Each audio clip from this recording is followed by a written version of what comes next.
സ്വർഗത്തിലേക്കോ നരകത്തിലേക്കോ വിടുന്നത്. ഈ കാര്യങ്ങൾ ഈ നിർജീവമായ അവസ്ഥയിൽ ഈ ഹോസ്തി കയ്യിലോ നാവിലോ സ്വീകരിക്കുമ്പോൾ നമുക്ക് ഓർക്കാം കർത്താവിൻ്റെ വലിയ കൃപ, വലിയ സ്നേഹം ഇന്ന് നമ്മൾ നിറയട്ടെ. യേശു നമ്മളെ സ്നേഹിക്കുന്നത് നമ്മളെല്ലാം പറഞ്ഞു കേട്ടെങ്കിലും യേശുവിൻ്റെ സ്നേഹത്തിൻ്റെ ഒരു അനുഭവം ഉണ്ടാകണമെന്നില്ല. കർത്താവിൻ്റെ സ്നേഹത്തിൻ്റെ ഒരു പുതിയ അനുഭവം തരണമേ. നീ ഞങ്ങളുടെ ഹൃദയങ്ങളെ, മനസ്സിൻ്റെ മുറിവുകളെല്ലാം ഇന്ന് കഴുകി വിശുദ്ധീകരിക്കണമേ. വിശുദ്ധ കുർബാനയിലൂടെ നീ ഞങ്ങൾക്ക് പുതിയ ശക്തിയും ജീവനമായി കടന്നു വരണമേ എന്ന് പ്രാർത്ഥിച്ചുകൊണ്ട് നമുക്ക് ശുശ്രൂഷകൾ തുടരാം. നിനക്ക് എൻ്റെ രക്തം ദൂരെ വേണേലും കുടിക്കാം, എൻ്റെ പുറത്തിരുന്ന് യാത്ര ചെയ്യാം, എൻ്റെ പുറത്തിരുന്ന് ഉറങ്ങാം. അങ്ങനെ ആനപ്പുറത്ത് ഇരുന്നുറങ്ങി ആനപ്പുറത്ത് യാത്ര ചെയ്ത് ആനയുടെ രക്തം കുടിച്ച് ഈ കൊതുക് ജീവിക്കുക. നമ്മൾ സാധാരണ കാണുന്നതാണ് ആർക്ക് കൂടുതൽ ഉപകാരം ചെയ്താലും ഉപകാരം സ്വീകരിക്കുന്ന വ്യക്തി ഉപകാരം ചെയ്ത വ്യക്തിയോട് പിണങ്ങും. ഇവിടെയും അങ്ങനെ തന്നെ സംഭവിച്ചു. ഒന്നുമില്ലാത്ത കാര്യങ്ങൾക്ക് കൊതുക് ആനയോട് സൗന്ദര്യപ്രകടനം കാണിക്കാൻ തുടങ്ങി, ഇടയ്ക്കൊക്കെ വഴക്കുണ്ടാക്കാൻ തുടങ്ങി. ഒരു ദിവസം അരിശം വന്നപ്പോൾ കൊതുക് ആനയോട് പറഞ്ഞു, എടോ, മര്യാദയ്ക്ക് നടന്നില്ലെങ്കിൽ ചവിട്ടി നിന്റെ മുട്ടുകാല് ഞാൻ ഒടിക്കും. കൊതുക് ആനയോട് പറഞ്ഞതാണ്. ഇത് കേട്ടപ്പോൾ ഇപ്പം നിങ്ങളിൽ ചിലർ ചിരിച്ചതുപോലെ ആനയും ഒന്ന് ചിരിച്ചു. ചെറിയൊരു സ്മൈൽ പറഞ്ഞതിൻ്റെ അകത്ത് വിഡ്ഢിത്തരമോർത്തു. അപ്പം കൊതുകിന് അത് ഇൻസൾട്ടിങ്ങായി തോന്നി. അമ്പടാ, അവൻ എന്നെ ഊതുകയാണല്ലോ എന്ന് കാണിച്ചു തരാമെന്നായി. അങ്ങനെ ആനയുടെ മുട്ടുകാല് ചവിട്ടി ഓടിക്കാൻ വേണ്ടി കൊതുക് ആനയുടെ മുമ്പിലേക്ക് പറന്ന് വന്ന് പരമാവധി ശക്തിയെടുത്ത് ആനയുടെ മുട്ടുകാലിന് ഒറ്റ തൊഴിയ ആനയുടെ മുട്ടുകാലൊടിക്കാൻ. എന്നിട്ട് ഒടിഞ്ഞത് ആനയുടെ മുട്ടുകാലല്ല, കൊതുകിൻ്റെ രക്തം കുടിക്കുന്ന തുമ്പിക്കൈയും മുൻകാലുകളും. ആനയ്ക്കൊന്നും പറ്റിയില്ല. അങ്ങനെ ഒടിഞ്ഞു തോന്നിയ തുമ്പിക്കൈയും മുൻകാലുകളുമായി രക്തം കുടിക്കാൻ കഴിയാതെ ആ കൊതുക് ഇപ്പോഴും ജീവിക്കും. ഈ കഥയിലെ കൊതുക് സർവശക്തനായ ദൈവവും, ഈ കഥയിലെ ആന സർവശക്തനായ ദൈവവും, കൊതുക് നമ്മളും. ദൈവം നമ്മളെ ഒത്തിരി അനുഗ്രഹിച്ചു. ആനുപാതികമായി ദൈവത്തോട് വിശ്വസ്തത, സ്നേഹം കാണിച്ചില്ല എന്ന് മാത്രമല്ല, പലപ്പോഴും നമ്മൾ നമ്മുടെ വാക്കുകളും പ്രവൃത്തികളും വഴി ദൈവത്തോട് ഏറ്റുമുട്ടാൻ പോവുകയും ചെയ്തു. ഈ ഏറ്റുമുട്ടിയതിലൂടെ ദൈവത്തിന് ഒരു പരിക്കും പറ്റുകയില്ല, ഒരു നഷ്ടവും ഉണ്ടായില്ല. നഷ്ടം വന്നത് നമുക്ക്. അതുകൊണ്ടാണ് കർത്താവ് ജോഷുവ 3:15 പറഞ്ഞത്, നിങ്ങളെ വിശുദ്ധീകരിക്കും, അപ്പോൾ നിങ്ങൾക്ക് എൻ്റെ കൂടുതൽ അനുഗ്രഹങ്ങൾ കിട്ടും. ജോബിൻ്റെ പുസ്തകം 35-ാം അധ്യായം 6-ാമത്തെ വചനം പറയുന്നുണ്ട്, നിന്റെ അകൃത്യങ്ങൾ പെരുകിയാൽ അത് ദൈവത്തെ ബാധിക്കുന്നു. അപ്പം മനുഷ്യൻ, നമ്മൾ ദൈവത്തോട് ഏറ്റുമുട്ടാൻ പോയാൽ ദൈവത്തിന് ഒരു നഷ്ടവുമില്ല. നഷ്ടം പറ്റുന്നത് ദൈവത്തോട് ഏറ്റുമുട്ടുന്ന മനുഷ്യർ തന്നെയാണ്. സങ്കീർത്തനം 17-3-ാമത്തെ വചനത്തിൽ നമ്മൾ വായിക്കുന്നു, സങ്കീർത്തകൻ ദൈവത്തോട് പറയുക, കർത്താവേ, എന്നിൽ പാപം, അങ്ങ് എന്നെ ഉരച്ചു നോക്കിയാലും എന്നിൽ പാപം കണ്ടെത്തുകയില്ല. ദൈവമേ, അങ്ങ് എന്നെ ഉരച്ചു നോക്കിയാലും എന്നിൽ പാപം കണ്ടെത്തുകയില്ല. അങ്ങനെയൊക്കെ ദൈവത്തിൻ്റെ മുഖത്ത് നോക്കി പറയാൻ കഴിയുന്ന 1-2 മനുഷ്യന്മാർ ചിലപ്പോൾ ലോകത്തിൽ കാണും. അതാര്യമില്ല. മറ്റു വിധത്തിൽ പറഞ്ഞാൽ, നമ്മൾ ഓരോരുത്തരും ആയിരിക്കുന്ന അവസ്ഥയിൽ നമ്മുടെ കഴിഞ്ഞകാല ജീവിതം നമ്മളിൽ പാപമുണ്ടോ ഇല്ലയോ എന്ന് അറിയാനായിട്ട് ദൈവം ഉരച്ചു നോക്കിയാൽ ദൈവം നമ്മളിൽ പാപം കണ്ടെത്തും. ഇനി ചോദ്യം ഇതാ, അപ്പം ദൈവം എവിടെയാണ് നമ്മുടെ കഴിഞ്ഞകാല ജീവിതം ഉരച്ചു നോക്കുക? പാപമുണ്ടോ എന്ന് അറിയാൻ. അത് ദൈവത്തിൻ്റെ കൽപ്പനകളും പ്രമാണങ്ങളും ആകുന്ന ഉരകല്ലിൽ. ആ ഉരകല്ലിൽ ഉരച്ചു നോക്കുമ്പോൾ തെറ്റ് കണ്ടെത്താൻ കഴിയുന്നില്ലെങ്കിൽ ദൈവം നമ്മളെ ന്യായീകരിക്കും. തെറ്റ് കണ്ടെത്താൻ കഴിഞ്ഞാൽ ദൈവം നമ്മളെ കുറ്റം വിധിക്കും. ലൂക്കായുടെ സുവിശേഷം 18-ാം അധ്യായം 9 മുതൽ 14 വരെയുള്ള വചനങ്ങളിൽ ദേവാലയത്തിൽ പ്രാർത്ഥിക്കുവാൻ വന്ന ചുങ്കക്കാരുടെയും ഫരീസയുടെയും ഉപമ പറയുന്നുണ്ട്. ചുങ്കക്കാരൻ നിന്നുകൊണ്ടാണ് പ്രാർത്ഥിച്ചത്. ദൈവസന്നിധിയിൽ നിന്ന് മുട്ടുകുത്താനുള്ള എളിയ മനസ്സ് ഉണ്ടായില്ല. അദ്ദേഹത്തിൻ്റെ പ്രാർത്ഥനയിലെ വാചകങ്ങൾ എടുത്തു നോക്കിയാൽ 2 ആശയങ്ങളെ കാണാം. 1 ആത്മപ്രശംസ, 2 പരദൂഷണം. ദൈവമേ, ഞാൻ നല്ലവനാണ്, ഞാൻ ദശാംശം കൊടുക്കുന്നു, ഞാൻ ആഴ്ചയിൽ 1 ഉപവസിക്കുന്നു. ഇതാണ് ആത്മപ്രശംസയുടെ വാക്കുകൾ. 2 പരദൂഷണം. ഞാൻ ചുങ്കക്കാരും വ്യഭിചാരികളുമായ മറ്റു മനുഷ്യരെ പോലെയോ ഈ നിൽക്കുന്ന ചുങ്കക്കാരനെ പോലെയോ അല്ല. ഇതാണ് പരദൂഷണം. അപ്പം അദ്ദേഹത്തിൻ്റെ പ്രാർത്ഥന അഹങ്കാരത്തിലും പരദൂഷണത്തിലും ഒതുങ്ങി. ഇപ്പം ദൈവം അതിനോട് പ്രതികരിച്ചത് എങ്ങനെയാണ്? അല്ല, നീ പാപിയാണ്. എന്നാൽ ചുങ്കക്കാരൻ ദേവാലയത്തിൽ മുട്ടുകുത്തി തലകുനിച്ച് ചങ്കത്തടിച്ചു. കാരണം എളിമയും വിനയും വിധേയത്വവും പാപബോധവുമുണ്ട്. അദ്ദേഹത്തിൻ്റെ പ്രാർത്ഥന ഒരു ഒറ്റവാചക പ്രാർത്ഥനയാണ്. ദൈവമേ, പാപിയായ എന്നോട് കരുണ തോന്നണമേ. അഹങ്കാരമില്ല, ആത്മപ്രശംസയില്ല, പരദൂഷണമില്ല. പകരം ദൈവസന്നിധിയിൽ തന്നെത്താൻ കുറ്റം വിധിച്ചുകൊണ്ട് ഒരൊറ്റവാചക പ്രാർത്ഥന, ദൈവമേ, പാപിയായ എൻ്റെ മേൽ കരുണ തോന്നണമേ. ആ പ്രാർത്ഥനയോട് ദൈവം പ്രതികരിച്ചിരിക്കുകയാണ്. അല്ല, നിന്റെ പാപങ്ങൾ നിന്നോട് ഞാൻ ക്ഷമിച്ചിരിക്കുന്നു, നീ സമാധാനത്തിൽ വയ്ക്കും. അപ്പോൾ ഫരീസയൻ ദൈവസന്നിധിയിൽ സ്വയം ന്യായീകരിച്ചപ്പോൾ ദൈവം അദ്ദേഹത്തെ കുറ്റം വിധിച്ചു. ചുങ്കക്കാരൻ ദൈവസന്നിധിയിൽ സ്വയം കുറ്റം വിധിച്ചപ്പോൾ അദ്ദേഹത്തിൻ്റെ തെറ്റുകൾ ക്ഷമിച്ച് ദൈവം അദ്ദേഹത്തെ ന്യായീകരിച്ച് വിശുദ്ധീകരിച്ച് പറഞ്ഞയച്ചു. ആരൊക്കെ ദൈവസന്നിധിയിൽ സ്വയം ന്യായം പറയുന്നവോ അവരെ എല്ലാം ദൈവം കുറ്റം വിധിക്കും. ആരൊക്കെ ദൈവസന്നിധിയിൽ സ്വന്തം കുറ്റങ്ങൾ ഏറ്റു പറയുന്നുവോ അവരുടെ എല്ലാം തെറ്റുകൾ ക്ഷമിച്ച് ദൈവം അവരെ വിശുദ്ധീകരിക്കും.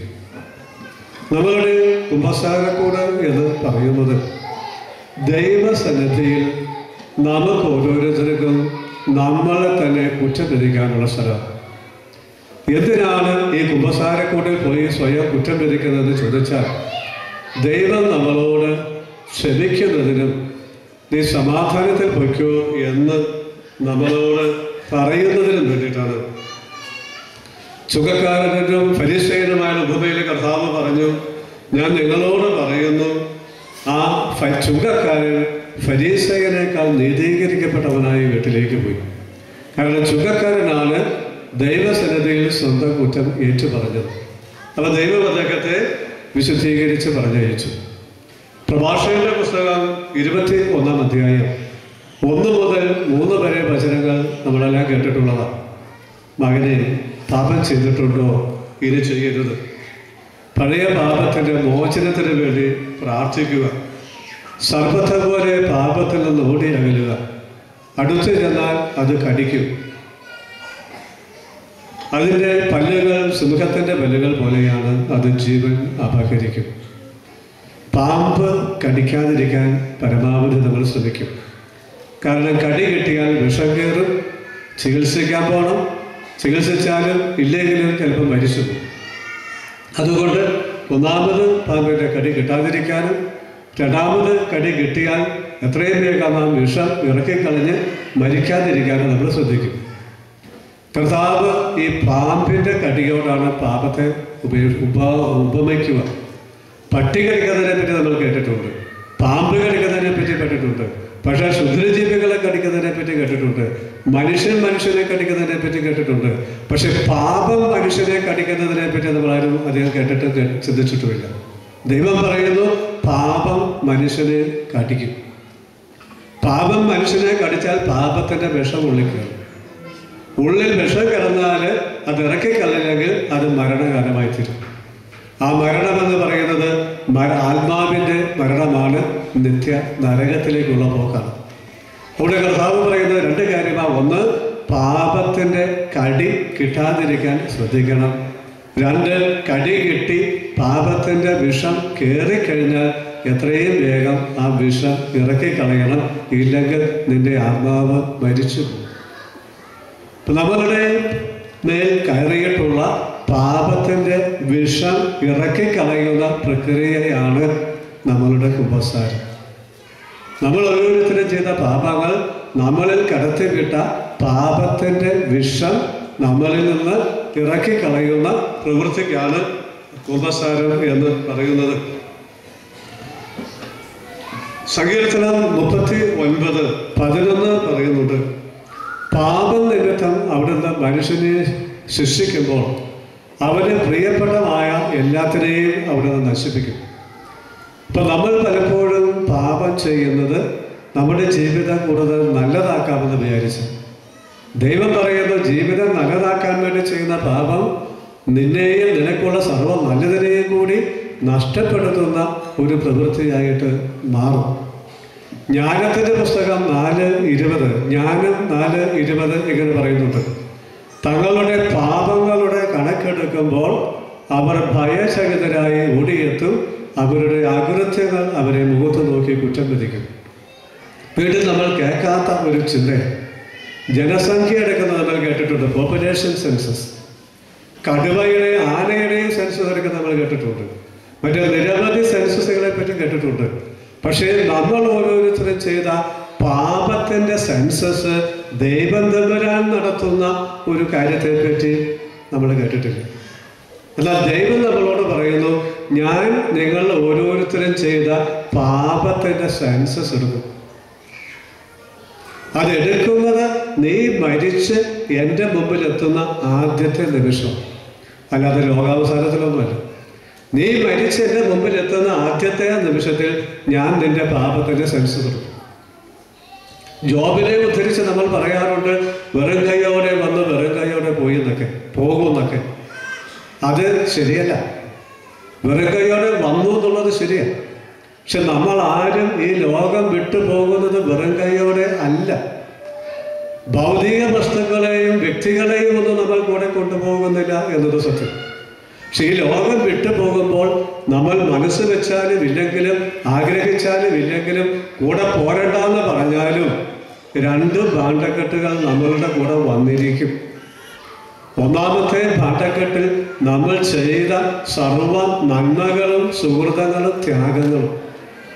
രണ്ടാമത്തെ ഭാണ്ഡക്കെട്ടിൽ ഞാൻ ചെയ്തതും എന്നാൽ ഇതുവരെ അനുദപിച്ചേറ്റ് പറയാത്തതും അതുകൊണ്ട് ദൈവം എന്നോട് ക്ഷമിക്കാത്തതുമായ പാപങ്ങളും. ഇത് രണ്ടുമായിട്ട് പോക്കും. അവിടെ ചെല്ലുമ്പോൾ ഈ ചെയ്ത നന്മകളും സുഹൃത്തുക്കളും ദൈവസന്നിധിയിൽ നമുക്ക് വേണ്ടി വാദിക്കും.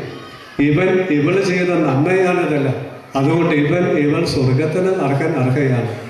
ഇപ്പുറത്ത് നിന്ന് പാപങ്ങൾ വിളിച്ചു പറയും, ഇവൾ ചെയ്ത പാപങ്ങളാണതല്ല, അതുകൊണ്ട് ഇവൾ സ്വർഗത്തിന് അർഹയുമല്ല, നരകത്തിൽ യോഗ്യനെങ്ങ് വിട്ടേക്കും.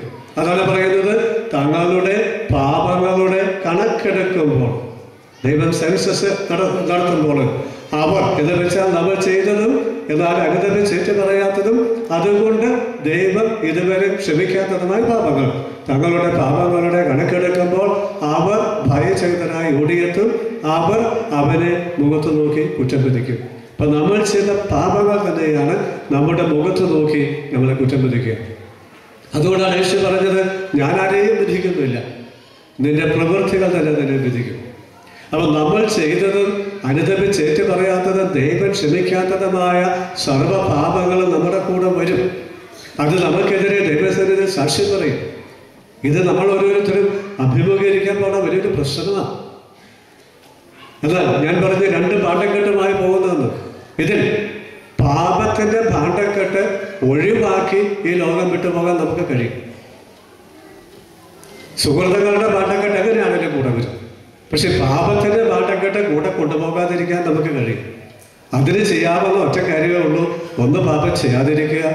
രണ്ട്, പാപം ചെയ്താൽ അനുദപിച്ച് ദൈവസന്നിധിയിൽ ഏറ്റുപറഞ്ഞ് പാപമോചനം നേടുക. അങ്ങനെ ദൈവം ക്ഷമിച്ച പാപങ്ങളെ പാപത്തിൻ്റെ പാട്ടക്കെട്ടിൽ ഉണ്ടാവില്ല. അത് നമുക്കെതിരെ സാക്ഷി പറയാനും ഉണ്ടാവില്ല. അതുകൊണ്ട് നമ്മൾ പറ്റുന്ന സമയത്ത് അനുദപിക്കുക, പാപമോചനം നേടുക എന്നത് നമ്മളെ സംബന്ധിച്ച് വളരെ പ്രധാനപ്പെട്ടതാണ്.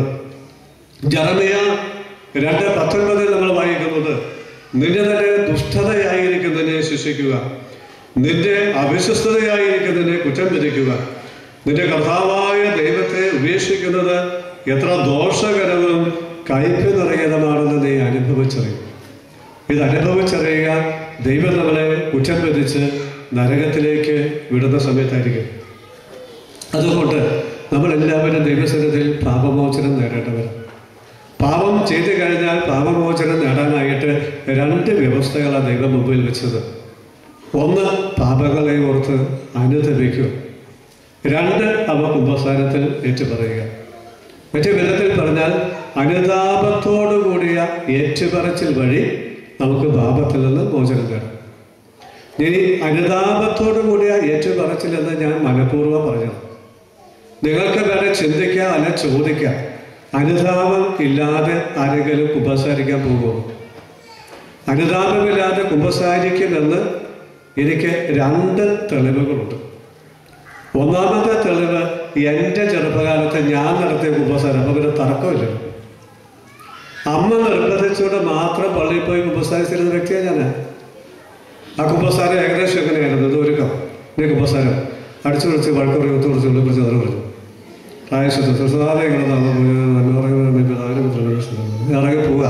അടിക്കും, ഇടിക്കും, തൊഴിക്കും, വഴക്ക് പറയും, കുത്തു കൊടുക്കും, ഞെള്ളിപ്പറിക്കും. പിറ്റേ ആഴ്ച വരും, അടിച്ചു വിളിച്ച് വഴക്ക് പറയും, ഒത്തുകുറിച്ച് വിളിപ്പിച്ച് കുമ്പസാരിച്ചോ ചോദിച്ചാൽ കുമ്പസാരിച്ചു. പാപം ഏറ്റു പറഞ്ഞാൽ ചോദിച്ചാൽ ചെയ്തു. പശ്ചാത്താപം ഉണ്ടായിരുന്നു ചോദിച്ചാൽ അയലോക്കത്തോടെ പോലും പോയിട്ടുണ്ടായിരുന്നില്ല. അപ്പോൾ ഒന്നാമത്തെ തെളിവ്. രണ്ടാമത്തെ തെളിവ്, ഞാനൊരു അച്ഛനായ ശേഷം കുമ്പസാരം കേൾക്കുമ്പോൾ തോന്നുന്ന ചില അനുഭവങ്ങൾ. ചില വ്യക്തികൾ പ്രത്യേകിച്ച് ധ്യാനത്തിൻ്റെ ഇടയ്ക്കൊക്കെ കുമ്പസാരിക്കുമ്പോൾ ചിലർ കയറി വരുന്നതേ കരഞ്ഞോണ്ടാണ്, അത്രയും വിഷമമുണ്ട്. മറ്റു ചിലർ പറഞ്ഞു തുടങ്ങുമ്പോൾ കരയാൻ തുടങ്ങും, അതും പശ്ചാത്താപമാണ്. വേറെ ചിലർക്ക് കരച്ചിലില്ലെങ്കിലും പറയുന്നത് കേൾക്കുമ്പോൾ അറിയാൻ പശ്ചാത്താപമുള്ളത്. ഇത് നാലാമതൊരു കൂട്ടർ ചിരിച്ചുകൊണ്ട് കുമ്പസാരിക്കണം. അക്ഷരാർത്ഥത്തിൽ പറയാം, ചിരിച്ചുകൊണ്ട്, കളിതമാശ പറയുക. ഇനി വേറൊരു കൂട്ടരുണ്ട്, അവർക്ക് കരച്ചിലുമില്ല, ചിരിയുമില്ല, പാപവും പറയും. പക്ഷെ പാപം പറഞ്ഞ ഉടനെ അവർ ആ പാപത്തിന് ഒരു ന്യായീകരണം പറയും. ഉദാഹരണം പറയാം, ആരുടെയും ഒരു വ്യക്തിപരമായ ഉദാഹരണമല്ല, വെറും ഉദാഹരണം. ഞാൻ നുണ പറഞ്ഞു, പക്ഷെ ആ സാഹചര്യത്തിൽ അച്ഛാ എനിക്കത് വേണ്ടിയിരുന്നു. ഞാൻ മദ്യപിച്ചു, പക്ഷെ ഞാനുണ്ടാക്കിയ കാശുകൊണ്ട് അച്ചാറിനെ പിടിച്ചു പറിച്ചിട്ടുണ്ടാകും. ഞാൻ വീട്ടിൽ വഴക്കുണ്ടാക്കി, പിന്നെ വീട്ടിലല്ലാതെ നാട്ടിൽ പോയി വഴക്കുണ്ടാക്കാൻ പറ്റുമോ വെച്ചാൽ? ഇങ്ങനത്തെ ഉദാഹരണം. ഇവിടെ പറഞ്ഞോ എന്ന് ചോദിച്ചാൽ പറഞ്ഞു, പക്ഷെ പശ്ചാത്താപം ഉണ്ടോ എന്ന് ചോദിച്ചാൽ ഇല്ല. പശ്ചാത്തപിക്കുന്നതിന് പകരം ആ പ്രവൃത്തിയെ ന്യായീകരിക്കുക. അങ്ങനെ ന്യായീകരിക്കുമ്പോൾ അവിടെ പാപമോചനം ഇല്ല. അതങ്ങനെ പറഞ്ഞ് അനുതാപത്തോടുകൂടി ഏറ്റുപറച്ചു. ഒരിക്കല് എനിക്കുണ്ടായ ഒരു അനുഭവം ഞാൻ പറയാം. ഇവിടെ UK ഒരു അനുഭവമാണ്. UK വെച്ചിട്ട് ഇതുപോലെ ഒരു ധ്യാനത്തിനൊക്കെ ഞാൻ കുമ്പസാരിപ്പിക്കാം. അപ്പോൾ ഒരാൾ എൻ്റെ അടുത്ത് കുമ്പസാരിച്ചുകൊണ്ടിരിക്കുമ്പോൾ പെട്ടെന്ന് അദ്ദേഹത്തിൻ്റെ മൊബൈൽ ബെല്ലടിച്ചു. അപ്പോൾ അദ്ദേഹം ഇവിടെ തുടരാൻ നോക്കി. എന്നിട്ട് എന്നോട് അച്ഛാ 1 മിനിറ്റ് എന്ന് പറഞ്ഞു ഒറ്റ പോകാൻ തുടങ്ങി. ഞാനൊരു 15 മിനിറ്റെങ്കിലും അവിടെ ഇരുന്നിട്ട് പിന്നെ ആ മനുഷ്യനെ കണ്ടിട്ട് പോലുമില്ല. സത്യം പറയാം. അപ്പം ആ മനുഷ്യന് എന്തെങ്കിലും അനുതാപം ഉണ്ടായിരുന്നു, എനിക്ക് അറിഞ്ഞുകൂടാ. ഉണ്ടെങ്കിൽ എന്തെങ്കിലും ആട്ടെ എന്ന് പറഞ്ഞാൽ കുമ്പസാരം തീർത്തിട്ടൊന്നും പോയില്ലായിരുന്നു. അപ്പം ഇങ്ങനെയൊക്കെ ചെയ്യുന്ന ആളുകളുണ്ട്. ഞാൻ തമാശ ഒന്നും പറയുന്നതല്ല, നുണയും പറയുന്നതല്ല. അപ്പം പലപ്പോഴും അതുകൊണ്ട് നമുക്ക് കുമ്പസാരിക്കുമ്പോൾ പശ്ചാത്താപമില്ല. ഇത് ചുമ്മാ അവിടെ പറയുന്നു, അത്രേ ഉള്ളൂ. അപ്പം അങ്ങനെ പറഞ്ഞത് കൊണ്ട് മാത്രം പാപമോചനം കിട്ടില്ല. അനുതാപത്തോടെയാണ് ഇത് പറയുന്നത്. എൻ്റെ മനസ്സിൽ വരുന്ന ചോദ്യം അപ്പോൾ ഇതാ, എന്തുകൊണ്ടാണ് എനിക്ക് നിങ്ങൾക്കും കുമ്പസാരിക്കുന്ന സമയത്ത് പോലും ഒരു പശ്ചാത്താപം കിട്ടാത്തത്? അതിന് എനിക്ക് തോന്നുന്ന ചില കാര്യങ്ങളാണ് ഞാൻ പറയാൻ പോകുന്നത്. ഒന്നാമത്തെ കാരണം, പാപങ്ങളെ ഓർത്ത് അനുദപിക്കുന്നതിന് പകരം പാപങ്ങളെ സാമാന്യവൽക്കരിക്കുകയും നിസ്സാരവൽക്കരിക്കുകയും ചെയ്യുന്ന ഒരു മനസ്സ് നമുക്കുണ്ട്. പാപത്തെ ഒന്നാമത് ജനറലൈസ് ചെയ്യുക, രണ്ടാമത് സിംപ്ലിഫൈ ചെയ്യുക. പാപത്തെ ജനറലൈസ് ചെയ്യുക എന്ന് വെച്ചാൽ അർത്ഥം ഇതാണ്: ഏതെങ്കിലും ഒരു പാപപ്രവൃത്തിയെ പറ്റി, ഇത് നാട്ടു നടപ്പ, ഇതെല്ലാവരും ചെയ്യുന്നതാ, ഇത് സർക്കാർ അനുവദിച്ചതാ, അതുകൊണ്ട് ഇത് സാരമില്ല. ഇത് അവരും ചെയ്യുന്നു, ഇവരും ചെയ്യുന്നു, മറ്റവരും ചെയ്യുന്നു, സർക്കാരും അനുവദിച്ചു, ഇത് നാട്ടു നടപ്പ. അതാണ് സാമാന്യവൽക്കരണം. Therefore, it is not serious. It is not a sin. ഇതാണ് നിസ്സാരവൽക്കരണം, സിംപ്ലിഫിക്കേഷൻ. അപ്പൊ ഇങ്ങനെ പാപത്തെ നിസ്സാരവൽക്കരിക്കുകയും സാമാന്യവൽക്കരിക്കുകയും ചെയ്തു കഴിഞ്ഞാൽ, ഇത് നാട്ടു നടപ്പാണെങ്കിൽ, ഇത് സർവ്വസാധാരണമാണെങ്കിൽ, ഇത് ഗവൺമെന്റ് അനുവദിച്ചവർ എന്താ തെറ്റെന്ന് ചോദിച്ചാൽ പിന്നെ ഒരിക്കലും ആ തെറ്റിനെ കുറിച്ച് പശ്ചാത്താപം കിട്ടത്തില്ല. നമ്മൾ മനസ്സിലാക്കേണ്ടത്, ദൈവം ഒരു പ്രവൃത്തിയെ പാപമെന്നോ പുണ്യമെന്നോ തീരുമാനിക്കുന്നത് അത് ചെയ്യുന്ന ആളുകളുടെ എണ്ണം നോക്കിയിട്ടല്ല, ചെയ്യുന്നവരുടെ എണ്ണം നോക്കിയിട്ടല്ല. ഒരു പ്രവൃത്തി ഒരാൾ ചെയ്താലും മുഴുവൻ പേര് ചെയ്താലും പ്രവൃത്തി ദൈവത്തിന്റെ കൽപ്പനയ്ക്ക് വിരുദ്ധമാണെങ്കിൽ ദൈവം കുറ്റം വിധിക്കും. പ്രവൃത്തി ഒരാൾ ചെയ്താലും മുഴുവൻ പേര് ചെയ്താലും ദൈവത്തിന്റെ കൽപ്പനയ്ക്ക് അനുസരിച്ചാണ് ദൈവം ന്യായീകരിക്കും. ചെയ്യുന്നവരുടെ എണ്ണം നോക്കിയിട്ടല്ല, തൻ്റെ കൽപ്പന വെച്ചിട്ടാണ് ദൈവം ഒരു പ്രവൃത്തിയെ തെറ്റെന്നോ ശരിയെന്നോ പറയുന്നത്. സ്വതോം ഗോമോറ നശിപ്പിച്ചത് 10 നീതിമാന്മാരെങ്കിലും ഉണ്ടെങ്കിൽ നശിപ്പിക്കില്ല എന്ന് പറഞ്ഞിട്ട് നശിപ്പിച്ചത് ദൈവം വാക്ക് മാറ്റതുകൊണ്ടല്ല, നീതിമാന്മാരായിട്ട് ആരുമില്ലാതിരുന്നുകൊണ്ട്. അതിനർത്ഥം എല്ലാവരും തെറ്റ് ചെയ്തെന്ന്. എല്ലാവരും ചെയ്തതിന് പോട്ടെ, സാരമില്ലാതെ വെച്ചിരുന്നെങ്കിൽ സ്വതോം ഗോമോറ നശിപ്പിക്കത്തില്ലായിരുന്നു. സങ്കീർത്തനത്തിൽ നമ്മൾ വായിക്കുന്നുണ്ട്, ദൈവം തലചായ്ച്ചു നോക്കി. എന്നാണ് തലയച്ചു നോക്കി? ഭൂമിയിൽ നല്ലവരെന്ന് പറയാൻ ആരെങ്കിലും ഉണ്ടോ എന്ന് കാണാൻ. എന്നിട്ട് ദൈവം എന്നാ കണ്ടേ? ഇല്ല, ഒരുവൻ പോലുമില്ല. എല്ലാവർക്കും തെറ്റുപറ്റിയിരിക്കുന്നു, എല്ലാവർക്കും മാർഗഭ്രംശം സംഭവിച്ചിരിക്കുന്നു. ഇതാ ദൈവം തലചായ്ച്ച് ഭൂമിയിലേക്ക് നോക്കിയപ്പോൾ കണ്ടത് എല്ലാവർക്കും തെറ്റുപറ്റി. എല്ലാവർക്കും തെറ്റുപറ്റിയതല്ലേ, പോട്ടെ സാരമില്ല എന്ന് വെച്ചിരുന്നെങ്കിൽ ഈ കുരിശക്കാരൻ വരേണ്ട വല്ല കാര്യം ഉണ്ടായിരുന്നോ? ഇല്ല. എല്ലാവരും തെറ്റ് ചെയ്തപ്പോഴും ദൈവം പറഞ്ഞു അത് തെറ്റാ, അതിന് പശ്ചാത്താപവും പരിഹാരവും ഉണ്ടാകണം. അത് നടന്നില്ല. അതിനാണ് ഈ കുരിശ് തൂങ്ങി മരിച്ചത്. നിനിവേ പട്ടണത്തിലേക്ക് യോനാ പ്രവാചകൻ അയച്ചപ്പോൾ പറഞ്ഞു, അവിടെയുള്ള മുഴുവൻ പേരും 1,20,000 പേരും തെറ്റ് ചെയ്തിരിക്കുന്നു. പലരും വഴി അനുദപിക്കാൻ ഞാൻ പറഞ്ഞു, അവർ അനുദപിച്ചില്ല. നീ പോയി ഒരു അവസാന പരിശ്രമം നടത്തും, നീയും കൂടെ പറഞ്ഞിട്ട് അവർ അനുദപിച്ചില്ല, ഞാൻ അവരെ നശിപ്പിക്കും. അപ്പൊ അതുകൊണ്ട് അവര് ചെയ്യുന്നു ഇവര് ചെയ്യുന്നു നാട്ടു നടപ്പാണ് എന്നത് നമ്മളുടെ ഒരു പാപത്തിനും ന്യായീകരണമല്ല. ദൈവം ആ ആർഗ്യുമെന്റ് സ്വീകരിക്കുകയില്ല. പശ്ചാത്താപം ഉണ്ടാകാത്തതിന് മറ്റൊരു കാരണം, നമ്മൾ ചെയ്യുന്ന പല കാര്യങ്ങളും ദൈവം കാണുകയും ഓർത്തിരിക്കുകയും ചെയ്യുകയില്ല എന്ന ഒരു തെറ്റിദ്ധാരണ നമുക്കുണ്ട്. എന്നോട് പലരും ചോദിച്ചിട്ടുണ്ട്, അച്ഛാ, ദൈവം എല്ലാം സർവശക്തനാണെന്ന് പറഞ്ഞാലും ഈ ആദം മുതൽ ലോകാവസാനം വരെയുള്ള സർവ്വ മനുഷ്യന്മാരും ചെയ്ത എല്ലാ കാര്യങ്ങളും ഓർക്കാനൊന്നും പറ്റത്തില്ല, മറന്നുപോകും കുറെ എങ്ങനെയുള്ളത്. അങ്ങനെ പറഞ്ഞു നടന്ന ഒരു മനുഷ്യനുണ്ടായ അനുഭവമാണെന്ന് ഞാൻ പറയാൻ പോകുന്നത്. ഇദ്ദേഹം ഭൂലോക മദ്യപാനി. വീട്ടിൽ വന്ന ഭാര്യയെ തല്ലിന് പണി. ആ പാപം സഹിച്ച് മടുത്തു. ഒരു ദിവസം എന്നോട് പറഞ്ഞു, എൻ്റെ അച്ഛൻ ഞാൻ സഹിച്ചു മടുത്തു, ഗുണദോഷിച്ചു നോക്കി, കരഞ്ഞു നോക്കി, വഴക്കുണ്ടാക്കി നോക്കി, ഒരു രക്ഷയില്ല. അച്ഛൻ ഒന്ന് എന്നെ സഹായിക്കും, അയാളെ വിളിച്ചു ഒന്ന് ഗുണദോഷിക്കും. ഞാൻ നോക്കാമെന്ന് പറഞ്ഞു. വിളിച്ചു, എൻ്റെ അടുത്ത് വന്നു, ഞങ്ങൾ കുറച്ച് സംസാരിച്ചു. ഞാൻ അദ്ദേഹത്തോട് പറഞ്ഞു, 2 ദിവസം എൻ്റെ കൂടെ വന്ന് താമസിക്കുന്നു. എന്തോ അദ്ദേഹം വന്നു. ഞാൻ എന്നിട്ട് പിറ്റേ ദിവസം ഒരു അൽബായ സുഹൃത്തിൻ്റെ അടുത്ത് അദ്ദേഹത്തെ കൗൺസിലിങ്ങിന് പോയി. 3 മണിക്കൂർ സമയമെടുത്തു കൗൺസിലിംഗ്. പുറത്തിറങ്ങുമ്പോൾ ഈ മനുഷ്യൻ വയർത്ത് കുളിച്ചിരിപ്പോട്ട്, ഷർട്ടെല്ലാം വയർത്ത് നനഞ്ഞ് വേർപ്പ് തുള്ളികൾ അതിനെ പൊടിഞ്ഞ് നിൽപ്പോട്ടു. ഞാൻ ചോദിച്ചു, എന്ത് പറ്റി? അച്ഛാ, ഇരുന്ന് പോയി. അപ്പം ഇരുന്നോണ്ടല്ലേ സംസാരിച്ച്? ആ ഇരിപ്പല്ല അച്ഛാ, മറ്റേ ഇരിപ്പ്. എന്ത് പറ്റി? എൻ്റെ അച്ഛാ, ഞാൻ ചെയ്ത സർവ്വ കുരുത്തക്കേട് ആ ചേട്ടനെ ഇങ്ങോട്ട് വിളിച്ചു പറഞ്ഞ് എങ്ങനെ വേർക്കാതിരിക്കും? ബസ് കയറാൻ കുറച്ച് നടക്കണം. നടക്കുന്ന വഴിക്ക് അദ്ദേഹം, അച്ഛാ ഒന്ന് നിന്നു. അച്ഛാ, ഞാൻ കണ്ണൂരെന്നല്ല വരുന്നത്. അതെ, ഈ ചേട്ടൻ കോഴിക്കോട്. അതെ, അതെങ്ങനെ അച്ഛാ കണ്ണൂരിരുന്ന് ഞാൻ ചെയ്ത കുരുത്തക്കേട് കോഴിക്കോട്ട് വരുന്ന ചേട്ടൻ കണ്ടുപിടിച്ച്? എനിക്കറിയത്തില്ല, നീ പറ, നമ്മൾ ഒന്നിച്ചാൽ മതി, ഞാനൊന്നും പറഞ്ഞു കൊടുത്തിട്ടില്ല, നീ എന്നാ ചെയ്തെന്ന് എനിക്കിട്ട് അറിയത്തുമില്ല. മൂപ്പര് തന്നെ കുറെ കഴിയുമ്പോൾ പറഞ്ഞു,